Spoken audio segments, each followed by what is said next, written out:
So నాకు అంటే ఆవిడ మా అమ్మ ఏదన్నా కొంచెం డిప్రెస్ అయినా నేను చాలా ఎక్కువ అమ్మకి షేర్ చేసుకుంటే అన్నయ్య కూడా లేడు.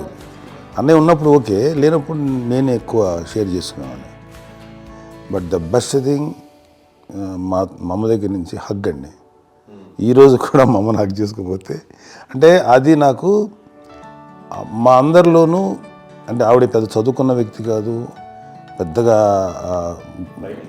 నా ఎక్స్పోజ్డ్ కాదు, కానీ ఇవాళ అన్నయ్య కానీ విజయ, మాధవి, నేను, కళ్యాణ్ బాబు ఈ రోజుకి టుగెదర్గానే ఉంటాం. మేబీ మాకు కొన్ని విషయాల్లో నాకు మా మాధవ్కి డిఫరెన్స్ ఆఫ్ ఒపీనియన్స్ ఉండొచ్చు, మా చెల్లికి మా అన్నయ్యకి అట్లా ఉండొచ్చు. కానీ ద ఇన్విజిబుల్ బాండ్ ఏజ్ మా అమ్మ ఇచ్చింది, ఆ లవ్ అండ్ ఎఫెక్షన్, హగ్, అవన్నీ ఆవిడ నాన్ వెర్బల్ అడ్వైజ్ ఏంటంటే అందరూ అలా కలిసి ఉండాలనేది ఆవిడ నుంచి మేము నేర్చుకున్నామండి. అది ఇట్స్ ఇస్ నాట్ వర్డ్లీ, అది నోటి మాట కాదు, అది వెర్బల్గా కాదు, నాన్ వెర్బల్గా చెప్పినటువంటి ఇది. సో అందుకని అది మాకు గొప్ప, మేమందరం ఇప్పుడు అలా ఉండడానికి కారణం, అంత కలిసి ఉండడానికి కారణం, మెయిన్ కారణం మా అమ్మ అండి.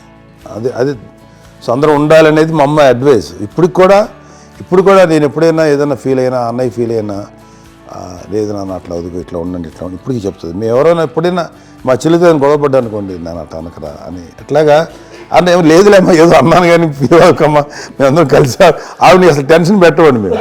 సో అలా అది ఆవిడ నేర్పించింది. అలా కలిసి ఉండటం అనేటువంటి బాండేజ్ని ఆవిడ తన ఒక హగ్తో చెప్పింది. అన్నయ్య సినిమా చూడండి, జాదూకి చెప్పాను, అది మా అమ్మ దగ్గరే ఉందండి.